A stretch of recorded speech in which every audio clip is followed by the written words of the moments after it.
Magandang buhay po sa lahat. Ako po si Reverend Father Ricardo Panghulan, ang BJMP Chaplain ng Region 6, 7 at 8. At muli samahan niyo ako sa kwento ng pag-ibig. Ngayon po ay araw ng Lunes, September 8 at ipinagdiriwang natin ang kaarawan ng mahal na ina. Kapag may birthday, pumupunta tayo sa may bahay at nakikikain tayo, nakikigalak tayo, kumakanta tayo, nag-enjoy tayo dahil birthday ng kaibigan natin o di kaya ng ating kamag-anak. Pero meron tayong mga ugali na minsan ay nakakatawa, no? Yung bang pag-uuwi ka na, meron ka ng baong spaghetti, lumpia o kung ano man pinabaon sa'yo, minsan napapag-usapan pa yung pagkain. Sasabihin, no, yung spaghetti, walang lasa, kulang sa ketchup. Yung lumpia, walang karne, puro wrapper, no?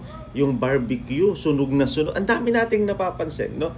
Well, parang minsan naging ugali, pero alam nyo, kaya tayo pumupunta doon sa may birthday. Bukod sa tayo ay nakikigalak dahil sumapit ang kanyang kaarawan, dahil binigyan siya ng bagong buhay, pumupunta tayo doon dahil kinikilala natin ang nagbigay sa kanya ng buhay na walang iba kundi ang Diyos. Kaya nga kapag may birthday, dapat meron tayong pinagdarasal natin yung may kaarawan.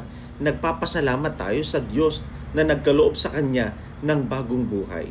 So ang birthday ay hindi lamang para doon sa may kaarawan. Ang birthday ay pagpapaalaala ng kagandahang loob ng Diyos na ibinigay sa taong yun dahil sumapit ang kanyang kaarawan. Kaya imbes na tayo ay mamuna sa pagkain, sa bahay, sa damit ng may birthday, ba't hindi natin tingnan, no, yung kagandahang loob ng Diyos na ibinigay sa taong ito dahil siya ay may kaarawan. At ngayong araw na ito, nagpapasalamat tayo sa Diyos dahil ibinigay niya ang mahal na ina na siyang nagsilang sa ating manunubos. Kaya happy birthday kay Mama Mary na unang nagsabi ng, "Yes Lord, I will follow you." Kung wala ang mahal na ina, baka walang kaligtasan. Kung wala ang mahal na ina, baka hindi natin alam kung anong mangyayari. Pero dahil sa kagandahang loob ng mahal na ina na siyang nagbigay ng kanyang oo para sa katuparan ng plano ng Diyos, ngayon ipinagdiriwang natin ang kanyang kaarawan para magpasalamat sa Diyos sa pagbibigay sa atin ng ating mahal na ina.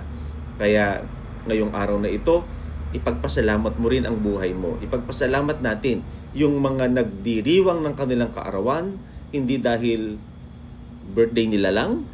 Pagpasalamat tayo dahil ibinigay pa ng Diyos ang bagong buhay sa kanila.